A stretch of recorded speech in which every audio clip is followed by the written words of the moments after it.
Oh, welcome back, Team TWC. It's your boy TWP Popcorn.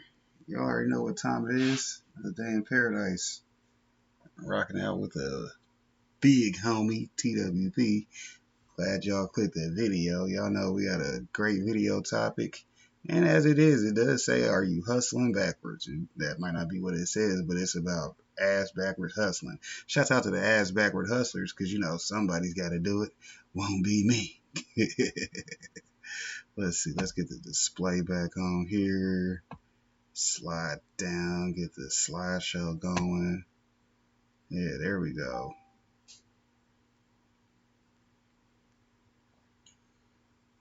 Where the hell's my other phone at for it to be ringing? I don't know, but we'll find it later. Shouts out to the videos. Let's go. Well, actually, let's see. Y'all know to hit that Rumble link. I probably got it somewhere in the description for you, or it's in the chat. Y'all know that Grow Raise video was kind of off the chain this weekend. I liked it, so I'll watch it a couple more times myself and then move on to the next one. Shouts out to moving on, keeping it moving. Let's go by the Trap House. Y'all see the Buy Me a Coffee. So we got the Rumble, the Buy Me a Coffee, and what else we gonna do? We're gonna look at some of this stuff on the Buy Me a Coffee real quick. Shout out to Melinda Elliott. She became a level 2 member. She had a level 1 member, but now she done upped it up to the level 2, which as y'all already know, it says right here. At level 2, she's getting that Better Butter package. Shouts out to the Better Butter package, because that's what's popping. We appreciate that.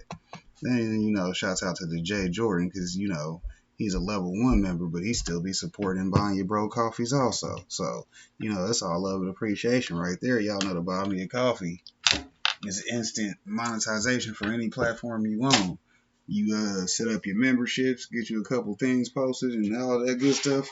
Fill out every slot on your Buy Me a Coffee, and then the next thing you know, you are managing and running your self monetization without YouTube doing you any favors or trying to get 30 to 75% of your transactions. Nah. You let them get their ad revenue, which is part of the hustling backwards system. And then you go get the money back from Buy Me a Coffee, right? Like they watch the ads on YouTube, but then they hit the Buy Me a Coffee, so I got my bread. YouTube, they got their little AdSense, and I got me 92% of my money versus letting them get a big cut of the pie. Shout out to the cuts of the pie, because we trying to make sure other people's slices of my pie ain't too big, because this pie's for me. Shouts out to the studios, like we said the other day in our video. Y'all know to go check out your YouTube studios so y'all can get a little bit more help with your videos, man. Y'all got to go over here and check this part out right here. Like I said, this is y'all best cheat code to use. Y'all go over here, use this Creator Insider, because this is your easy access to your YouTube University. As a new content creator, they're going to tell you things that'll actually help you out and give you videos to watch. And when they see you watch it, guess what they're going to do? They're going to put you on that good boy list. Shouts out to being a good boy. But mama, I'm a good boy. Yeah, you watched your 5 videos over there this week? Because they give you 5 new videos damn near every week. So if you watch all 5 of them and you can't pick up game from them, then they'll know you just slow and need some more help, which is why they'll have more videos for you. But in the meantime, y'all know to get them videos knocked out, because I'm pretty sure after you watch all 5 of them per week, that might actually help your statistics and analytics all in itself, besides the fact that you actually caught a couple cheat codes. You're actually activating a cheat code, because guess what they do after that? They start to promote you more, because you've been through the YouTube University. It's easy promotion. It's easy self-promotion. Do something for yourself. Invest in yourself by watching more of these videos. We're going to start running them just to show y'all the bag on the analytics. Speaking of analytics, there they go down there. You want to see them on the big screen. Put it on the big screen. You know what I'm saying? I got a TV right here behind my laptop, which I can't use because it makes the sound echo. And then y'all complain because y'all can't hear. Well, y'all can hear, but you're just hearing an echo, so you're hearing it twice. Which, hey, it's like getting that easy repetitive fee for me, because I ain't got to repeat myself, because you're going to hear it twice anyways. I don't know what video I left this on. She looks cute though. Oh, that was O'Shea Duke Jackson. Shouts out to that big homie. He recently hit 400K. Appreciate that. You know, he be making a hell of videos. But let's get to it because this might be a long one today. I might keep y'all stuck here. You know, as I normally say, I'm trying to be in and out like a quick good robbery. But a couple of these videos are a little bit long, and if they informative and entertaining, I'm gonna let them ride. I'm gonna let them ride. That's why I'm finna twist too, because this ain't gonna be a short video today. Remember, quitting drugs is viewed more positively than never taking them. Until we meet again!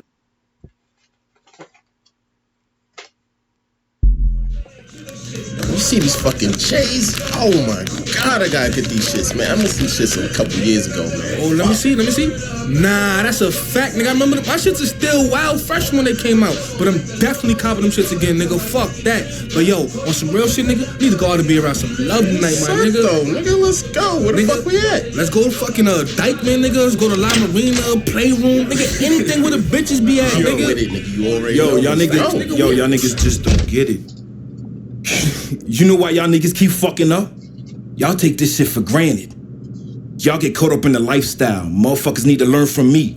Besides me, who you know become a boss and still put in more work than their employees? Damn. Go ahead, I'll wait. Nobody, that's who. Y'all motherfuckers want to spend money but don't want to make money. Y'all want to be a boss but don't want to put in the work. You know what that's called? You know what that fucking shit is called? Hustling backwards. And I ain't with that shit. We gotta secure that bag.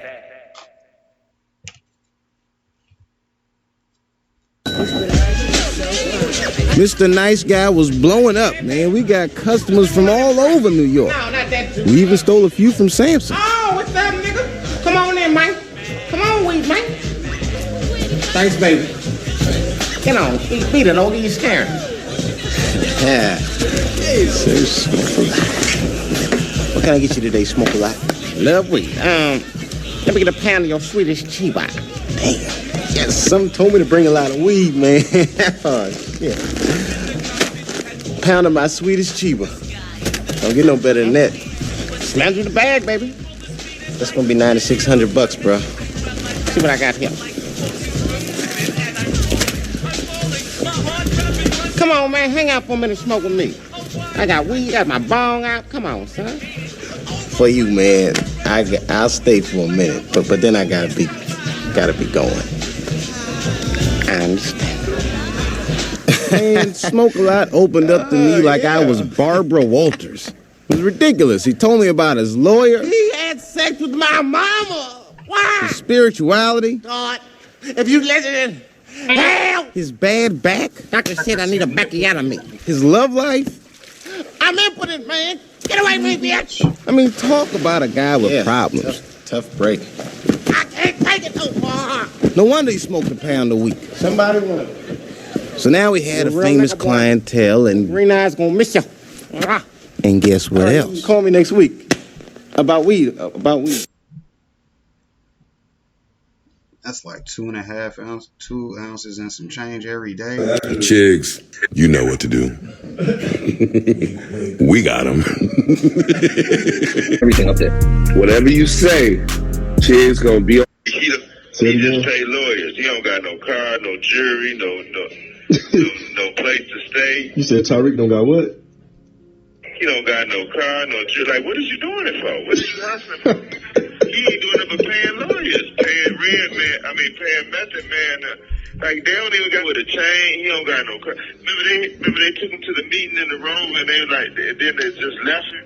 Yeah, They having all these meetings that he got to ride with somebody, then he got to walk or catch an Uber. Man, he ain't got a car, he ain't got an apartment, nothing on the show.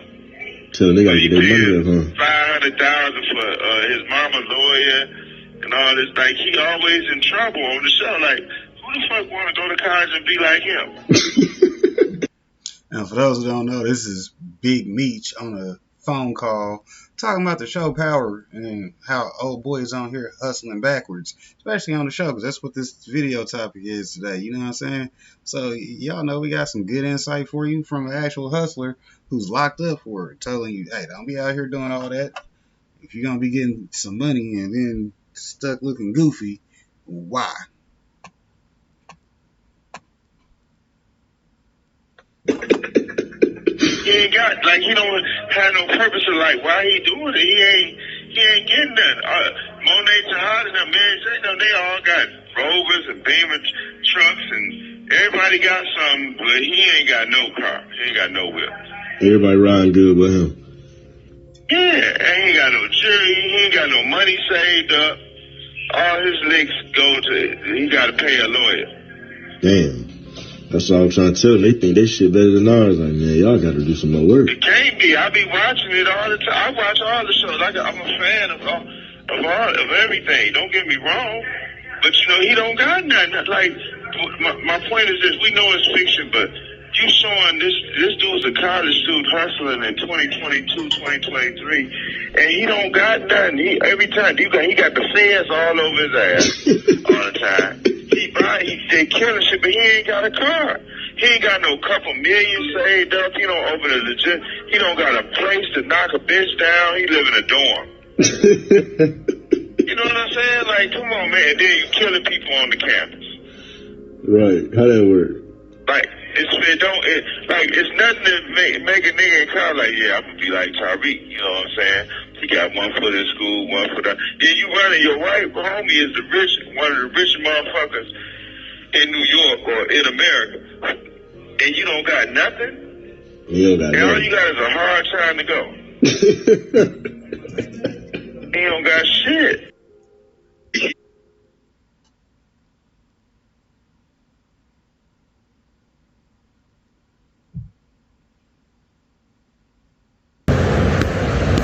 Pick a strain, whatever you want, you could get.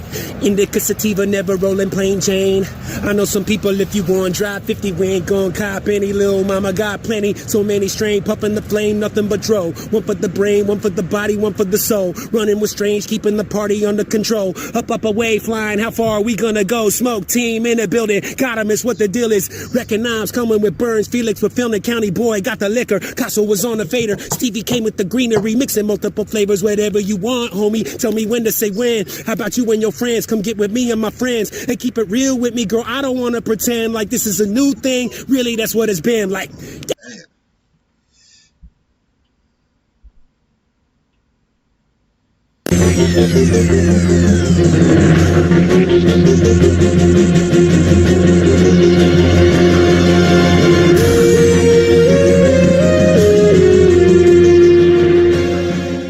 What's up? It's your girl TJ. I just want to talk with you for a brief moment about, you can guess, looking at the title, hustling backwards. Now, I respect hustle 100%. Do I think it's a word that's kind of overused? Yes, because some people say that, like, oh, I'm out here hustling. You're just doing the job that was delegated to you. It's not necessarily hustling, right? Hustling is that above and beyond breaking your back to do the extra mile, or pretty much when there really isn't a way, you're making a way for things to get done. To me, personally, that's what it means when I would say, like, you are hustling. I respect the hustle, right? I respect grind. I was an athlete my entire life. I know what it's like to do that, and I think that when you are putting forth that effort, that just you have the relentless passion, I think that that is extremely commendable, okay? I respect it. I also respect when people hustle, they have a side job because they understand that having multiple streams of income, it is a great way to actually build wealth. It's very recommended that you have more than one stream of income to go ahead and increase your net worth. I'm all for that. However, when it comes to hustling backwards, I think a lot of people are actually guilty of this. I look online so many times and I'll see a person, let's say, that has a full-time job, just their regular 9-to-5, 40-hour job, and then they also have a side job, and it can be for a number of reasons. It could be for a number of things that they may want to have this side income for. It could be for trying to pay down additional debt. A lot of people will get a side job for that. It can be for paying their way through school. It can be for helping pay their, kids' college fund tuition. If they just simply want to save, they have vacations they want to go on, or they just simply want to treat themselves. I mean, some people, let's be real, if you work at a sneaker store sometimes or a retailer, you're there because you want the extra money, or at least you want the hookup for the discount to then buy more stuff for yourself. I'm fine with that too. I get it. I get it. I understand it. I've worked in retail too. I love the discounts. But I think people hustle backwards in the sense that they are run down and they're they look like zombies by the end of Monday, just because they know everything their week is going to bring for them. And I think that's when you start hustling backwards, because you start to sacrifice things that money can't necessarily buy. You start to sacrifice time with your family and with your friends. I mean, you look, and those years and that time has gone by, and you can't get that back. You also start to sacrifice maybe self-care. Now, self-care doesn't have to be facials and getting your hair done, things like that. That's not what self-care just has to be. Self-care could just be time to yourself to decompress, especially if you become overwhelmed very easily. Having a full-time job and the side hustle could run you into the ground. I totally understand that, right? And there could be just, you could not then have time for yourself in terms of working out. If you're trying to get your health together, you are trying to live a more fit lifestyle, be intentional about that. You could be sacrificing that because you're not getting enough sleep and you're running around all the time crazy, so you're probably not eating well, you're not planning ahead when it comes to your food, and just everything is shot to shit and down the drain, if we're just being honest. That's hustling backwards to me. That's not what you should be doing. Now, I'm not talking about the side passion that you're trying to get up on the side. Like, for a lot of people, their YouTube may be their side passion, where, they are fine with skipping a few meals because they're so focused on generating the content that they want to get out to the people. They're planning, they're preparing to document and things like that. If that's you, do you. If it's the thing that's keeping you, that's fueling you, if it's your dream, do you, man. Just try to get some sleep in there somewhere, but do you. I 100% understand that. I respect that type of passion and hustle. But when it comes to hustling backwards and people have the side jobs, here's the thing. Even if you have this side job that is providing this additional income, have you actually been able to see, like, your cash flow improve? And I don't think a lot of people do, because do you know why? They don't have a plan for their money in the first place, so they can't tell you if they're seeing really an increase in the cash flow in terms of money coming in, and let's say less going out, or it going out more productively, because they don't have a plan, which is AKA a budget. This is what I would actually say to do. Because a lot of people, I don't even think you necessarily need a side hustle that's probably running you into the ground. I think you just need to be more smart about the current income that you have by putting yourself on a budget, having a written plan for your money. Because what you may be able to see is there is money there to be saved and allocated different ways that you don't even know about, right? Just hear me out here, right? If you actually sat down and did a budget, you could find out that you are spending an extra $200 a month eating out just because you're too lazy to actually, plan and prep food. You could then be spending another $200, let's say, on clothes and shoes just for the hype. You don't even wear it. It's still sitting in your closet. It hasn't been worn. Don't tell me that some of you aren't guilty of that. I know you freaking are. You're stunned for the gram. Let's just be real. I'm not judging you. Let's just be real for a second. And then you may spend another, $100 on cable that you don't even watch because you're on YouTube most of the time, which I appreciate you watching this. You're on YouTube most of the time. You're on Netflix. You're on Hulu. You're out with friends. You don't really have time to watch TV. Right? So you're spending an extra $200 on food, $200 maybe on clothes and stuff you don't even wear, and another $100 on cable. I've just found $500 for you by maybe tracking your money, let's say, for a month of how it's spent. What could you do with $500? Because that $500, if you are breaking that down, let's say you get paid every 2 weeks, and that could be $250 of a side hustle. That's a job you don't have to work now. Because some of you, I know you hate the side job that you work. You don't really want to work it, but you got to work it because you're trying to make the money that, on top of what you're already making. What if you didn't have to then do that? What could that extra $500 that you found within your cash flow, what could it do for you? Because an extra $500 could pay a car off very fast. An extra $500 could help pay a student loan off fast. It could save towards school. If you're a college student and you can save, let's say, that while you're working and paying your way through school, that's like books right there. It's so much stuff that you could do, right? You just freed up cash flow. You also just freed up time because you're not having to do the side hustle anymore for money. So now that you can, spend that time doing whatever you want.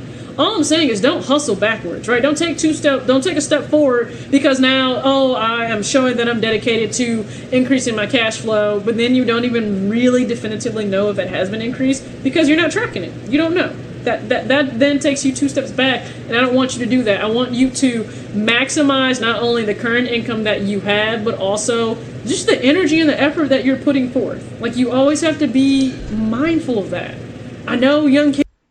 Yeah, that's big facts right there, because just looking over what I've done the last couple of weeks, I actually planned my budget out up until January, because y'all already know I'm retired for the season. The season ended early because not that I ran out of funding, I was going through money. Hell, that's the good thing about having a good time. You actually start going through money, but then whenever you're responsible, you remember, wait a minute, now I'm just having fun and spending money because I know I got it. I had to slow that down, tone that down, cut it out. Now that I've figured out, all right, well, I only invest money if I'm intending on making money. If I'm not making money, yes, I can go out and enjoy myself, but I have to enjoy free things. It's ways to get around stuff, right? Kids have energy and I know they want to just go, go, go, go, go. Go with a purpose, go with intention, be smart about it. Right? Because guess what? You can find that extra $500 for the cash flow. Guess what? Let's say you choose to put $350 either into savings. You can put $350 into, I don't know, towards debt. You could put $350 in, towards a vacation that you may want to take if that's the stage in life where you really you want to start traveling.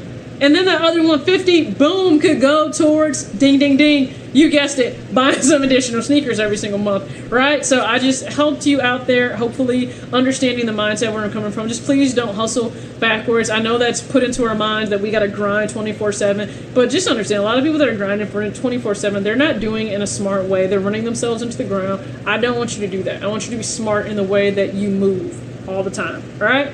So hopefully you guys got something out of this video. Thank you so much for watching. Hopefully I kept it short enough for you. If you like this, go ahead and hit that thumbs up. If you are not subscribed, please go ahead and subscribe. Trust me, if by the end of August, if I can get up to 500 subs, man, I would feel amazing. Maybe I'll even do a Q&A if it's something that people actually give two craps about when it comes to myself and this channel. Maybe I'll do a Q&A once I get to 500. If you guys are interested in that, go ahead and comment below. Like, yes, a Q&A will be dope. All right, thank you guys for watching. I will see you later.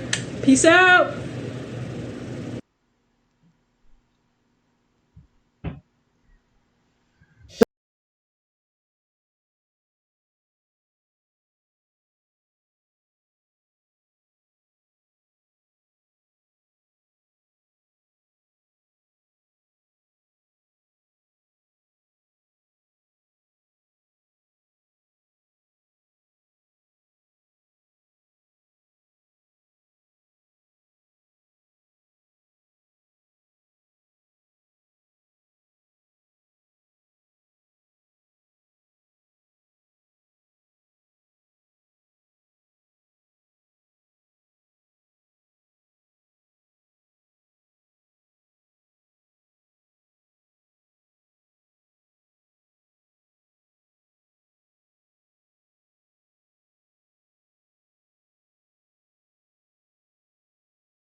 Y'all know they definitely got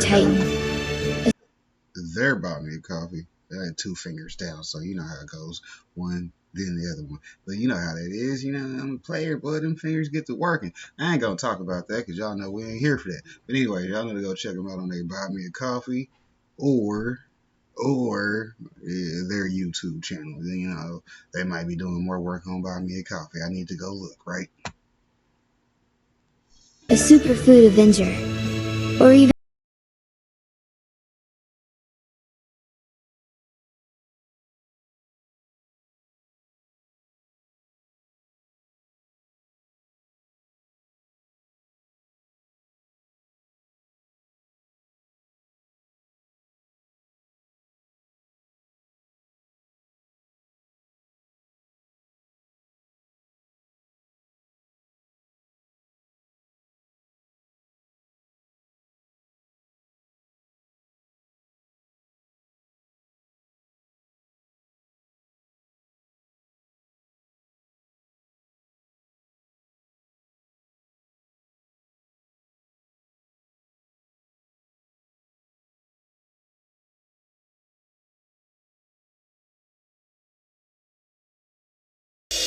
To become a sponsor, just visit superfoodparents.com.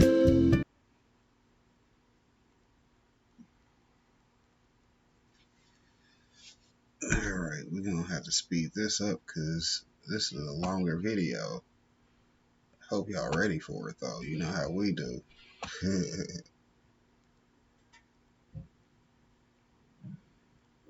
see what's going on.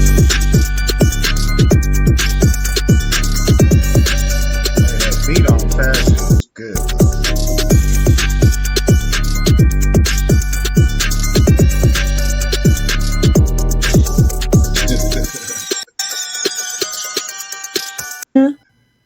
Okay, yeah, I'm in the right groups.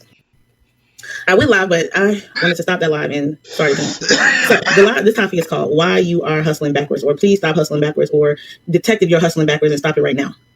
All of the above, right? Because I'm sick of coaches creating programs that their whole purpose is to tell you to stop hustling, right? Anybody who is actually been hustling and actually beginning it has no problem with the word hustle. If anything, they have a problem with not knowing what season to hustle. If anything, sometimes they just was hustling backwards, right? But I promise you, the person that's telling you that, hey, Yogi, the person that's telling you that you don't want to hustle is probably the person that's telling you, that's hustling you, basically.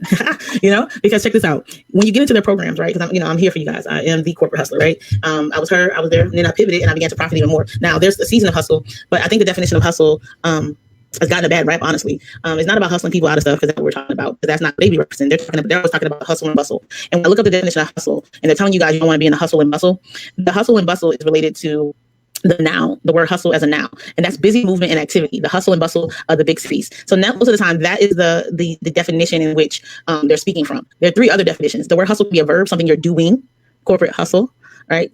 And when I'm actually doing it, right? Or it can be a noun, corporate hustle, meaning that's an entity, a thing, right? So in either one of those, there's something that I want to happen. And there's a reason why I love the word hustle. One, because it always means that you are hurriedly doing something. You're doing something in a rush. You're doing something. You're in action. You are constantly in actual action. And so what I find is this, you guys, and this is my first broadcast of the year, is you guys are so worried about that you're going to have to hustle and get stuff done that you're standing still and you're stuck, right? Versus you're fearing the hustle, therefore you're standing still and you're stuck. Instead of fearing the hustle and drowning yourself in inaction and calling it self-care, I need you to embrace the hustle, control the hustle, and then flip it to what you need it to be and how you want it to be and what season you need it to be in, right? Looking for a coach to tell you how not to hustle. That means they went through it, which means the only reason they're as good as they are is probably because they went through it. So go through it, get through it, and figure out how you want your lifestyle to be when it comes to managing your job and your side hustles, or your job and your side businesses, or your full-time entrepreneur maybe, and your side gigs, whatever that may be. You need to find a balance, right? So there are things you can do to not hustle backwards, right? So there are things you can do to not hustle backwards. One of the things you can do is get yourself in order. Right? Because you want to hustle forward. You want your money to move rapidly and unceremoniously. You ain't got to put my money in no fancy paper bag and make it pretty. I want my money fast and I want it unceremoniously. So I want my money to hustle. I want my money to hustle 24/7. Now, why y'all don't want your money to hustle 24/7? I have not a clue. Why these coaches telling you don't want your money to hustle 24/7? Because theirs is working 24/7. So yours needs to work 24/7. So for me, you do this with foundations and you do this with systems and you do this with protocols, which is why the name of my particular signature system is Pivot to Profit Protocols, right? Because there's rules to this, there's levels to this. And the foundation of that and how you go from an idea to implementing it so that it can make money and it can hustle for you is as follows. You need a base and a foundation. So you need all of that, your legal paperwork, your taxes, your LLCs, you need these things already solidified, right? So you have that foundational piece that's going to guide you through everything, right? And then you need to actually find out what you're good at, right? A lot of you guys are hustling backwards because you don't actually know what you're good at. You cannot, and I repeat this, it is very difficult to start a business and be successful at it when you're learning the business and you're learning how to run a business at the same time. Let me say that again. It's very hard and difficult to have a profitable business when you are learning the business and learning how to run a business. Let me give you an example. I did not choose to learn how to start a tap dance studio, right? Because I don't know how to tap dance, right? So I'm not going to learn how to tap dance at the same time I learn how to market a tap dance studio. It just doesn't make sense. You need to already have this skill locked down, have your skill or your product or your service that you know how to do. Nobody has to coach you on how to do it. You already know how to do it. You're already an expert at it. And we're going to talk about the word expert in a second. You're already an expert at it, right? And now all you have to do is come into a program like mine, like others, whoever's, and learn how to run a business, learn the concept of content marketing, learn how social media works, learn how to build an online business. I'm not teaching you how to your skill. I'm showing you how to monetize your skill. And those are two very different things. And I think sometimes you think just because you know your skill and you're great at your skill, that doesn't mean you know how to monetize it. Right? So that's why a lot of people are hustling backwards, because you decided because you had a skill set that you knew how to monetize it. My actual skill set is helping other people monetize theirs, right? So, the coaches, or the head coach that coaches those awesome players that's on the field, right? So if you think about it, you guys are superstars out there. Jerry Rice, y'all are doing the damn thing. And I'm just here, I'm on the sideline coaching it. all coaches can't play football, and all football players can't be coaches. So that's like, first of all, that's the difference there, right? Period. So going into 2021, stop trying to learn how to do business and learn your business at the same time. So that's the first thing. So now that we know who we are and what we are, will anybody pay you for it? Will anybody actually pay you for what you actually are good at? Right. So that's the number 3. You need to learn how to do market research. You need to find out if your skill is actually monetizable. Right. Can you actually make money off of it? Because contrary to you believe, all passions are not profitable. All profits are not made from passions, and all passions are not profitable. So if you just want to kumbaya, then that's great, but that doesn't mean anybody's going to pay you for it. I'm not saying that, if you have a dream and a will and God told you to do it, that you shouldn't be doing it. That's not what I'm saying. All I'm telling you is do market research to find out who, what, where, when, and how will somebody actually pay you for your skill set. Right. So that's what we do in the pivot to profit protocols. So now we did our market research. So now we know we're not going to hustle backwards. We know what we do. We're going to get this market research. Then it is who needs to know us and who do we need to know? Who needs to know us and who do we need to know? Because again, if nobody knows you, then nobody can buy from you. And if nobody's referring you, then nobody's buying from you. And if you're not in the right rooms with advocates, or you're not where your clients are, or you're not where your colleagues are, or you're not where your competition is, then you know what? Again, we're hustling backwards. And that's why we hate hustling, because we're hustling backwards, because we're going backwards again. So again, now it's time to become a networking ninja, and you need to learn how to do that. There's several ways to do it. Of course, LinkedIn, social media, traditional networking, all kinds of ways that you network, but that must be done in order to get to where your clients are. Now, once you do that, you still need to know how to deliver your products. How are you delivering the actual product to the people, right? There's levels to this thing. There's CRMs. There's email lists that need to be built. There's pricing that needs to be done. You guys, stop letting people tell y'all it's easy to just run a business. It's easy to just tell somebody you do something randomly real quick, no problems. But it's not easy. Not hard either, but it's not easy, right? All right, so after we do all of that, remember, we still got jobs. Remember, this is a business that we're building on the side. So we still have a job. So what are we going to do? We're going to put systems in place to make sure that we don't lose our jobs while we're building our business. So it's to make sure that we're having a profitable business, a business that we can track. We can track the SLAs. We can track what's going on and know what's going on in our actual business. That takes systems. So that's the last thing that we learn. We want to be productive while we're out here doing these things. And so that's another thing that comes into play. And then you need a mindset to wrap that all in. And that mindset is what I call, a corporate hustle mindset, only because you're still working in corporate America while you're still building your business. And you need to make sure that both are profitable. And you need to make sure you're working both with integrity. And you need to make sure that both don't lead the other one to astray, right? And so inside of the pivot to profit protocols, these are the types of things that we do, right? And so that is what it is. It's side on the running kai and all that kind of good stuff. Leave your questions in the comments as always. Hashtag replay viewer. Let me know why you like or dislike the word hustle. Completely okay, either which way. It won't change how I feel about you. I actually am in partnership with 2 or 3 people who do not like the word hustle. Not their thing, not their cup of tea, but it's all good to me, right? So I just enjoy the word because I want my money to hustle. I'm not saying I want to hustle people. I'm not saying I want to be hustled, but I want my money to hustle at all times. So that's what I want to tell y'all in the beginning is I need y'all to stop hustling backwards. I need you to stop being inactive, because your inaction is costing you way more than you know. By the time y'all done figured out every mistake you could have made, or 1,000 ways not to hustle, or 105 ways that you feel as though you need to protect your energy and your self-care, and that's why you're not going live, promoting yourself, and all the other excuses that are tools of the weak and incompetent built that are used to build monuments of nothingness. By that time, you could have already got this done. Make sure you sign up for a Beyond the Boardroom Strategy session if you have not already solidified what in 2021 you will be monetizing online. So if you don't know what you're going to monetize online at this point, you don't have a clue, or if it's not done yet, if it's not a button that I can click on and buy and purchase without your assistance, then make sure you go to bit.ly/talk to Demetia and book a Beyond the Boardroom Strategy session. I'm trying to look at the comments where else. I got this in 2 places. But yeah, so hopefully in 2021, you guys are out here doing the damn thing. This whole week, I will be inside of the Female Coaches Societies. I'll be over there on that Facebook group. You're welcome to join it. We'll be doing a 3-day challenge over there called Master Your Message. I'm doing it with Nyan Thorpe. He is. Yeah. 3-day challenge. Let's see. Settings. Play speed. Normal. Commercial. What's up, my Linda? Level 2 Buy Me a Coffee member. So this is day 3 of the KOV challenge. So one of the things that we're supposed to do is ask a question. And one of the questions I'm interested in is, what do you think about my channel? When I started this channel, I started it, well, for me, I'm a type A personality and I needed to relax. I have some disabilities that are related to stress. And it seems like people like them and watch them. But you guys tell me what you think. Bye.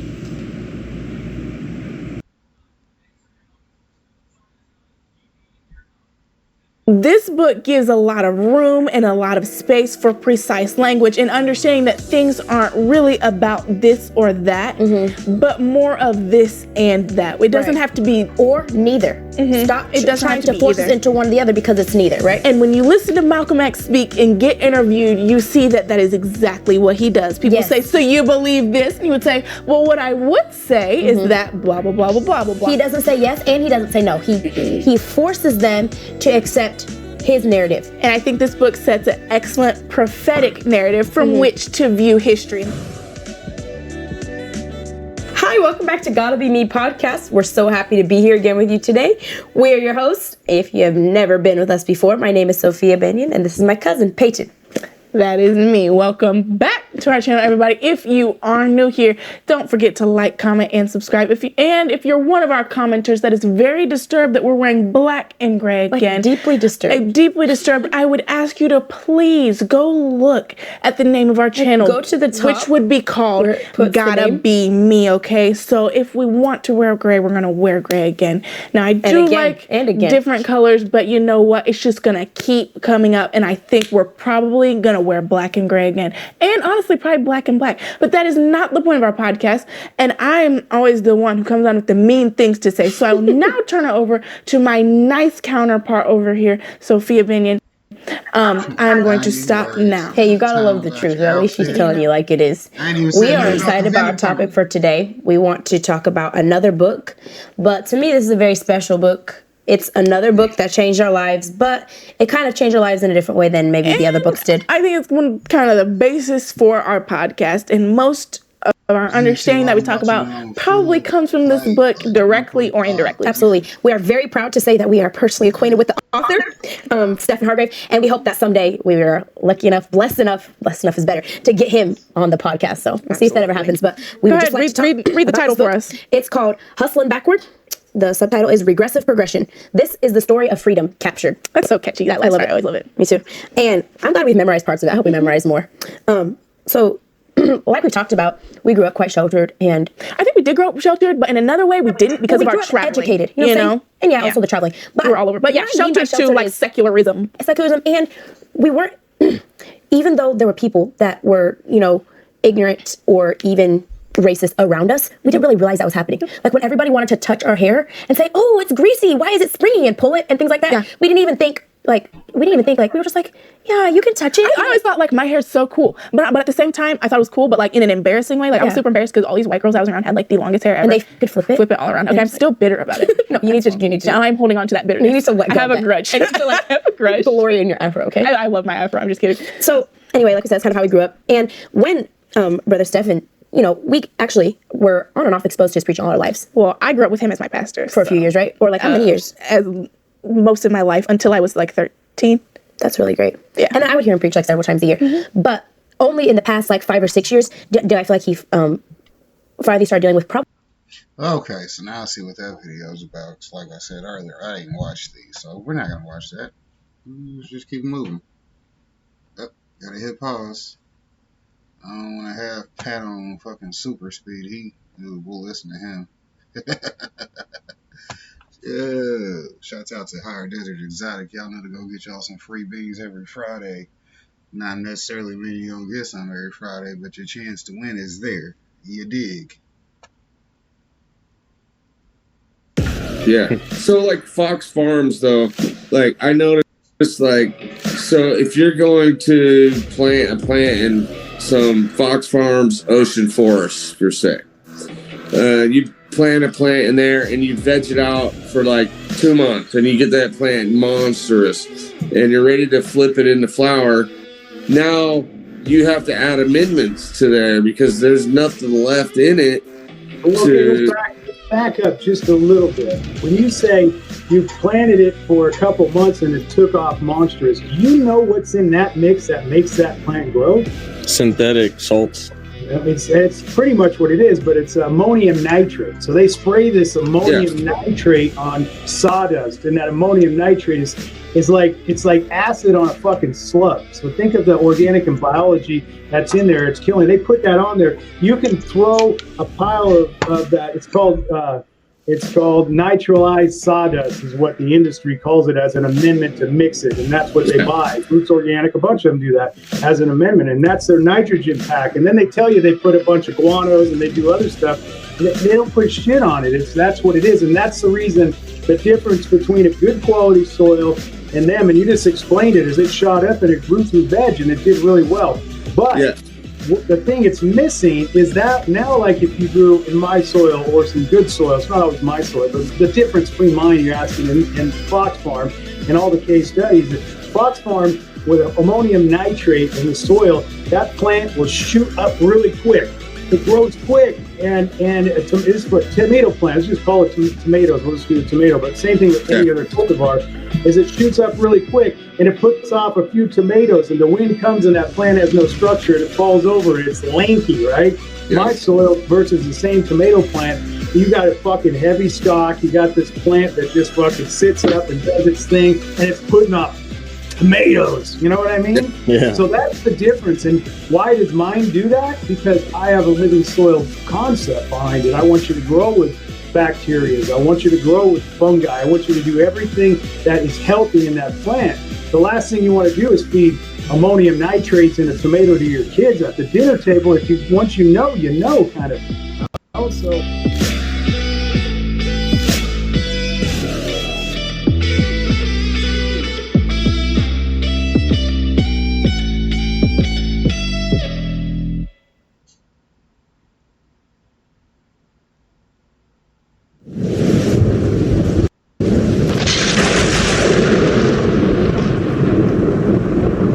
Welcome to another episode of The Voice of Seven Thunders, a production of the Gospel Trumpet Publishing Company. We are doing a review of the book of Hustling Backwards, written by Apostle Stephen Hargrave.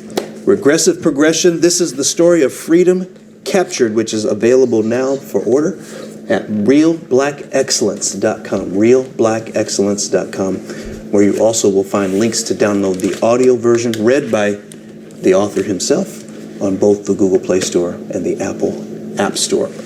We want to talk about chapters, actually we're going to combine chapters 10 and 11, which deal with hip-hop. And I'm actually excited about this because it's an interesting contribution to dealing with the topic of racism as a form of oppression. Again, acknowledging that there's many forms of oppression in the world, but there's this one here that is unresolved, that continues in its refinement, and that it has not gone away. That's the premise, or one of the premises of the book.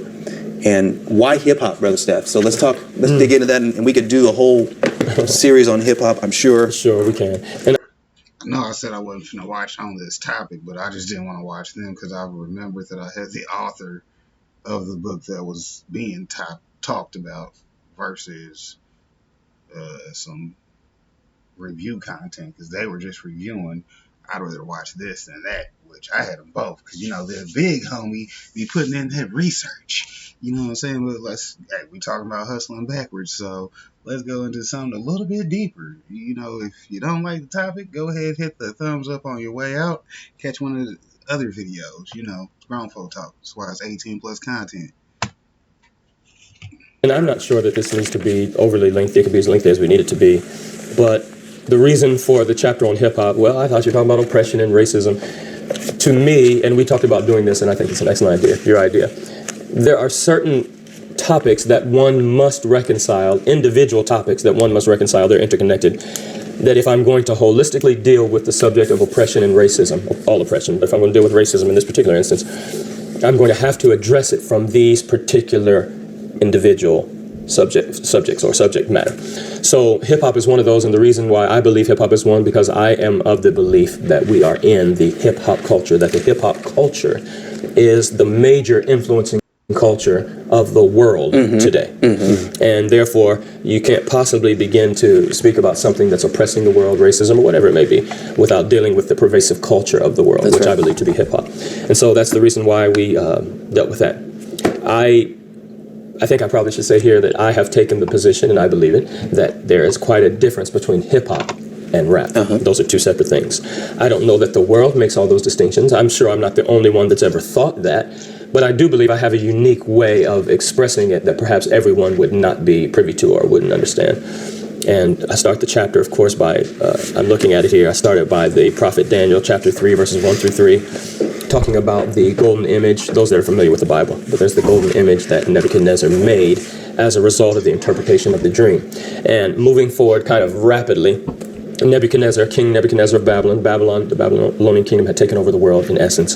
He basically was at the top of the world and had fulfilled all of his conquering that he wanted to fulfill, and he was there, he was ruling the world. And his desire was, he wanted to know, okay, what is next? Like, what is next? And he had these boys, I'm calling them boys, these young men, these young prophets from Jerusalem. And he understood something about prophecy and understood something about their God. And so he went to get them and he communed with them and talked with them. And he found, this is earlier, he found that they were 10 times more intelligent. Yes, sir. And enlightened more than any of his prophets, of his magicians or whatever they may have been. So he had a dream. And the interpreters of those dreams were primarily Daniel and the young men that were with him, the young prophets that were with him. And they told him about the dream, and it was, of course, the universal kingdoms, Babylonian, Medo-Persia, Greece, and Rome. And they said that you are the head of gold. Nebuchadnezzar, you're the head of gold in this dream. And they told him about how in his system that he was the head of gold, there was coming a stone cut out of the mountain without hands that was going to destroy this image. This image is not just something that people bow down to, stones, it is that, but it was a false imagery inside of people. People have false images of themselves, false images of things they believe in and they've attached themselves to. And so King Nebuchadnezzar, in rebellion to the dream, he said, I'm going to make an idol that's all of gold. He commanded everyone to bow down to that idol. But it's strange here, and what I bring out in the chapter of hip hop, it's interesting how he accompanies that commandment to bow down to this idol that he had created with music. And if there is such a thing as bad music, and I believe there is, I think we all do, we would say that the music that was playing in demand that everyone bow down to this false image was bad music. I think we could say that. Not because the instruments were inherently bad, not because the mechanism by which the sound is made, the harmony that's created. And not at all because the musicians had gifts, which is not from the devil, by the way. That's from the Lord. It's from God. That's right. Okay. But it was, as you said, it's a connection to what the music was requiring of the people. It was it was a means, it became a wicked means of an end that was wicked. That's correct. And so the music was used as something to waft someone into the presence of bowing down to this statue, which was not just a statue. It was representative of a system, a structure, a belief, religion, a mode of life, a culture. And what King Nebuchadnezzar wanted the people to do was to bow down to a culture that was entirely antagonistic and in rebellion to the prophetic culture or the prophetic interpretation of that dream. And I give the contention in the book that what music was played at that point was hip-hop music. And that the culture, the wicked culture, was hip-hop culture back then. Most of who are called hip-hop artists, I believe, and this is my opinion, would not agree with what I just said. I know one that would agree that hip-hop did not just start in the 70s. That's right. And that is KRS-One. And I know that not because I know him, and I take some excerpts from some of his albums that are written here. I know that because he makes it very clear. No, hip-hop culture is eternal. He'll tell you all day, hip-hop culture is eternal. It's a culture. We were way back. We're way back in the caves of North Africa when cats would spit berry. They put berry juice in their mouth and they were spitting it on the wall. It was hieroglyphics. Okay, so he'll tell you, no, this is our culture. And in defense of him, they call him the teacher. Oh, Chris Park. They call him the teacher. In defense of him, he is accurate. That is the essence of hip-hop. Hip-hop is a culture. And within that culture, out of that culture, springs a music that draws people to and holds them in this culture. So I have the contention that hip-hop music is bad. Always bad. Yes, sir. Never good. That's right. That's what I write in the book. Never one time is hip-hop music good. That's right. Always bad. Now I'm going to pause. I wish somebody was listening. Now, what's interesting is you didn't say this, but it's at the opening. It says, "Thank you for reading this far. Please follow me close through here." Yeah. Right. So before you jump off this video, before you jump off this, if you listen to the audio component of this, before you do that, hear this out. Yes. Hear this out because there's some clear distinctions that have to be made. So let me bolster what you said about the fact that hip hop is actually predates the 1970s. This modern hip hop that we're seeing today. So we could find multiple artists who would agree that hip, in the word hip hop, refers to being in the know. It has it's a reference to knowledge. It's relevant to understand. It actually comes from a slang term. Yes. You know, you got to be hip. Like, hey, you hip to this? Hip to this. Do you understand? Of course. Right? So hip hop in its genre has already given away that a part of its aim is to give enlightenment. Knowledge. Of course. Okay. Now, is enlightenment bad? No. Generally speaking, no. Generally speaking, no. Was Nebuchadnezzar enlightening his people? Daniel chapter 3. He was. It was false enlightenment. It was a false enlightenment. But he did take them to he did take them to another plane of knowledge. He really did. That's true. And if we take that as a pattern, one of many, right? You just picked one. If we take that as a pattern, then we can see how hip hop has done the same thing. DJ Kool Herc was not with Nebuchadnezzar. No. Okay. Neither was Africa Bambaataa. Africa Bambaataa was not there. So this is way back, and KRS-One is accurate. He's correct about that. That's right. And so, but yes, so why we deal with that? Because hip hop is a culture. That's right. So now, when you say hip hop music is never good. Now that's what I believe.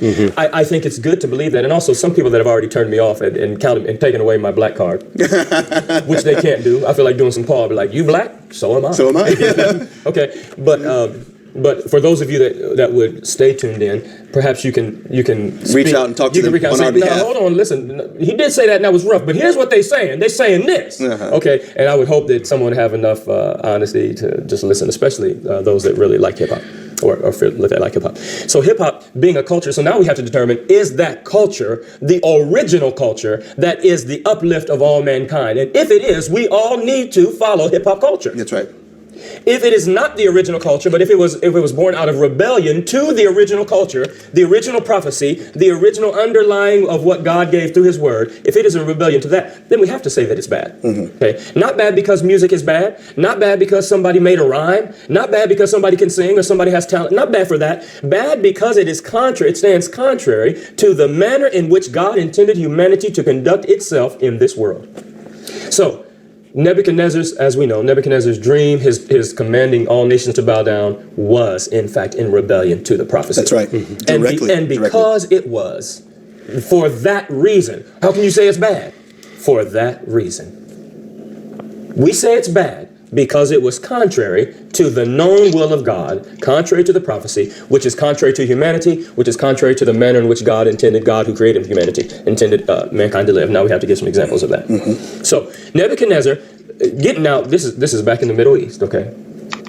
I'm not suggesting that crack was back in the Middle East. True. I am saying drugs. Nebuchadnezzar, them people were getting high. Yes, sir. Nebuchadnezzar was getting high. They were getting drunk. They were full of gluttony and debauchery and false gods and piercings and violence and murder and mayhem and trafficking. Because you got to be that unnatural to go against the prophecy. Yes. And BC, I wish you said that again. Right. Did you say that again? Say it no, I said because you have to be that unnatural to force yourself to work against God. These things people are driven. That's good. They are driven to fornication. They are driven to adultery. They are driven to drugs. They're driven to alcohol. They're driven to piercings. They are driven to tattoos and everything and all those things are going to murder. And rape. It is the product. Are you saying that people don't just choose that?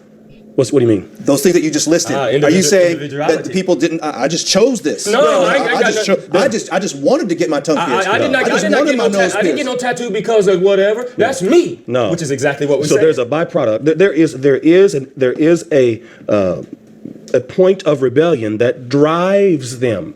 There's a point they don't. It's like the scripture said. There's no more either. Do it. It's something that's working in me. It's driving me. It's actually this misperception that I've bought into myself. No one threw me there. I myself said, you know what? I don't believe that. So because of that, I'm going to, and I am driven. And and people, again, people have to wake up to the fact that wait a minute. My decision here took me way over here. And it was this. So actually to do that and to have that kind of mind frame, you have to, give me them clothes. I remember one time I was cutting hair in the shop and there was a young man who came in and he saw, all the different clothes. And I mean, he was dropping money for tore up jeans and everything else. He said, I live for this. And I thought, it's too bad. That's too bad. But a lot of times people go shopping because they're depressed. Yes. That's why people get tattoos from depression. That's right. And they're oppressed, and so they say, "Look, I got to cut me." You know what I mean? Do this to me. Because the distraction of that pain is better than the pain I'm feeling of emptiness, of lack of direction, of not being connected to my Savior. And there's somebody right now that knows what we're talking about. There's somebody right now that says, yes, I was oppressed, and the expression of my oppression or depression or abuse was that I did cut myself. That's right. There are millions of people that fall into that category worldwide. So let me highlight what you said with Daniel chapter 7. There's a vision that Daniel received. So Nebuchadnezzar had a dream. Daniel had a dream too. He sees a sea. And out of that sea, as acted upon by wind, beasts come out, right? Without giving a complete study, simply sea of humanity, wind of the Holy Ghost. And when the wind hits humanity, if they stay in rebellion, instead of being converted, the only other shows my value in this. I just wanted to blame. No, I don't show my value, but you know what I'm saying? I just liked it. You know, whatever. And I'm saying it's a belief system. And I'm saying that system is always intended to divert someone's attention away from the essence, the essential prophecy on which all humanity should stand. That is different than someone rapping. This is what we got to get to. And I don't know how far we want to go with this, but I was tempted in my mind to think, you know, talking about I'm new to the country, boy. You know, whatever. I'm like, I see the influence, and I'm not dogging the country, but I'm just saying that influence. So then in a presentation you gave some years ago, we go over into East Asia. Actually, you don't have to go east, we just anywhere in Asia, and we see people who have no coarseness of hair, wearing coarse hairstyles. About to lose their hair. In other words, trying to appropriate, and your word, arrogate something that they don't have. Why? Because you try some shit and then either work or it don't. Fuck it, let's ride. On to the next one. Everybody in New York was calling to get down with Mr. Nice Guy. We met all kinds of customers, like this guy here. He's what we call an enhancement smoker, because he thinks that marijuana makes every activity that much better. Mi casa su casa. Observe. You're Scarface, right? Yeah. I love Al Pacino, man. Did you ever see Son of a Woman? Yup. Have you ever seen Son of a Woman on weed? That's the way to see it, man. It's just whack. $60, yo. That's cool, man. I got it. Did you ever see the back of a $20 bill, man? No, I don't know, yo. Did you ever see the back of a $20 bill on weed? Oh, there's some weird shit in there, man. There's a dude sitting in the bushes, man. Does he have a gun? I don't know, man. I don't know. What? Red team go. Red team go. It's just some weird shit, man. Man, you fucking crazy, yo. No, it's cool.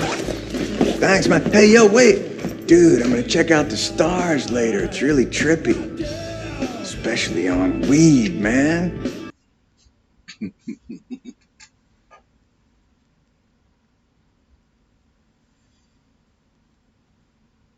Thanks for tuning in. You're watching Ask Demetria.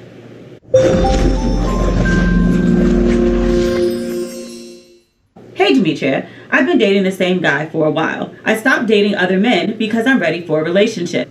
He's not and still sees other people. Babe, come on. You committed to the community man. That's not good. I found out recently that he went on a date and afterward he came to my house. Should I stop seeing him or should I discuss boundaries? Going on a date and then coming to your house is disrespectful. That you know that he did that is sloppy on his part. But that behavior says a lot about where his head is and that he's not looking to settle down anytime soon. Now, as for you being exclusive to a man you're not in a relationship with, honey, you done spilled pretty everywhere. You chose to hustle backwards. Every day I'm hustling. You're not hustling real hard. Every day I'm hustling. You're not hustling at all. Every day I'm hustling. What we're going to stop doing in 2017 is committing to community men. We're going to stop being exclusive to men who are not exclusive to us. You should have a talk with him about what you want. If he's not on the same page, and unfortunately it doesn't sound like he is, then you should stop seeing him or start seeing other people again.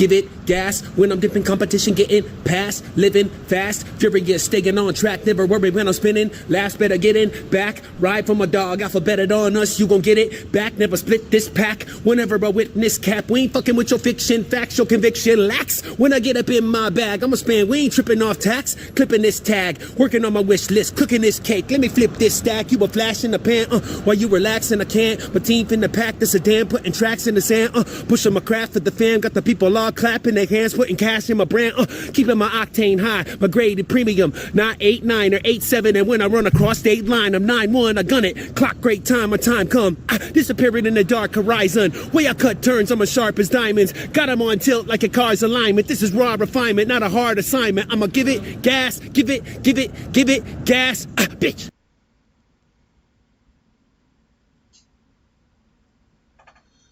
As a side hustler, your chances for success will go through the roof if you read the right books. And in today's video, I'm going to share with you 5 books that you need to read, especially if you're just starting out as a side hustler. Hey there, bosses, you're welcome to my channel once again. If this is your first time here, on this channel, I give you tips, resources, and strategies on how to make a living with your writing. If that sounds like your cup of tea, then smash that subscribe button to join our community. So the first book I'm going to recommend is Buy Buttons by Nick Loper. I love that book because it gives you 300 solid ideas on what kind of side hustle to start. And so if you have no idea where to start, I think that Buy Buttons is a great place for you to get started, to get ideas that you can implement for a side hustle. So just so you know, the links to all of these books are at this link right here. This link is my Amazon influencer storefront. And so you can go to this link or the link in the description to check out all the books I'm talking about in this video, as well as other books that have been super helpful to me on my journey. And yes, I do earn a little bit of a commission from these Amazon links, and it helps to keep me in business. So thank you if you click through to purchase. Number 2 is The $100 Startup by Chris Gillibo. That's also a really phenomenal book because really it comes from the standpoint of you can start a side hustle for really, really cheap, as little as $100. And actually you can start it for $0. When I started out as a social media manager, I didn't have a whole bunch of money. I just had skills that I could use. I had learned that over a period of time, and I had free software. I was using Hootsuite at the time. And that's how I was able to serve my first 3 to 5 clients, is with completely free software. And so my business was $0 to start, except for my computer and maybe my electricity bill. But really, it's stuff I already had. I didn't have to pay for it. So if you want to get good ideas on how to start a side hustle on the cheap, then $100 Startup is a book that you should read. Book number 3 is Barefoot Executive, and I love this book because it was one of the very first books I read when I was starting this whole entrepreneur journey. As many of you know, my background is biomedical science. I'm not a business major. And so I had to learn this whole business world. And Barefoot Executive was written. This is exactly why the only thing you need to study are finance and business management. Anything else you go to school for, you either have to have a passion for it and know that's what I want to do for my whole entire life. Because you're not going to school for something, then you're going to fuck around and get a fucking a certification in something you're not going to do. I went for microbiology in healthcare, and now I am a business owner. So you should just went in finance and business management.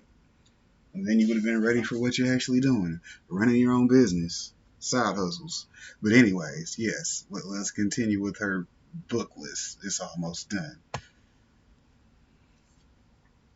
Written by a lady that was a mother and had to start her business because she had just had a child. And even though at that time I didn't have a child, I kind of identified with her journey. And so I read it and it was super helpful. It also has a lot of ideas on what you can implement as a business owner. But just if you're completely new to this world of online business, I think Barefoot Executive is a great introductory book into the world of entrepreneurship. And what you can do and the heights you can go with it. Number 4 is Freelance to Freedom. And Freelance to Freedom, I actually met the author at FinCon 2017. That's the Financial Bloggers Conference. And he was such a nice guy, very enthusiastic, very engaging, Vincent Puglisi. And he really made me fall in love again with entrepreneurship and with freelancing, side hustling, that whole world. And so I think it's a really good book for those of you that are trying to build a freelance business to get to freedom, which is apt for the time, his title is aptly fit for that. So it's Freelance to Freedom. You can check that out as well. And then the next book I will recommend to you is Atomic Habits. I actually just started reading this book, and it has to do with building habits. Now, here's the thing. A lot of us think about our goals, right? We think, I want to lose 30 pounds. I want to write a book. I want to have a huge YouTube channel. But we forget that there are systems that help us get to those goals. And so with Atomic Habits, the whole idea he proposes in the book, there are many ideas, but I think one of the ones that gripped me the most is the fact that your systems allow you to get to your goals. And so it's important for you to spend more time developing systems that help you get to the goal versus focusing on the goal and not really having a system to reach it.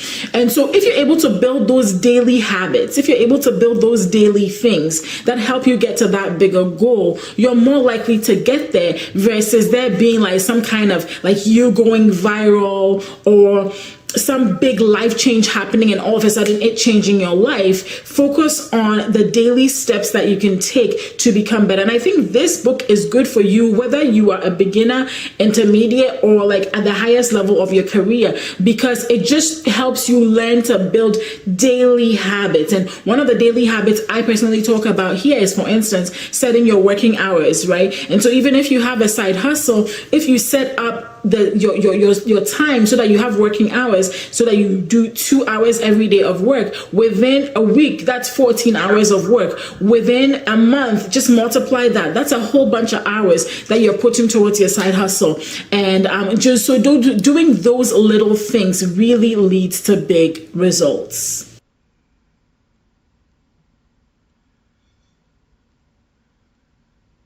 Let's discuss my payment. That time is past. No 5,000 for you. The price is 50. How about your payment is you get to leave? Not enough. Oh, you think you can negotiate with me? I say the word, my nephews go to a certain motel, pay a visit to your daughter-in-law and your little granddaughter. What do you think happens then? Consider your position carefully. I got my money. Or neither of us walk out of here.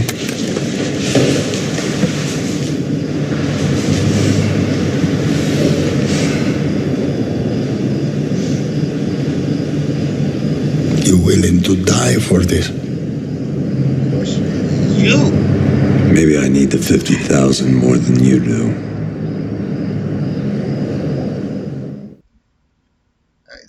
You gotta be strong when you negotiate. You gotta be strong when you negotiate. What the hell is all these fucking whatever? Anyways, y'all already know.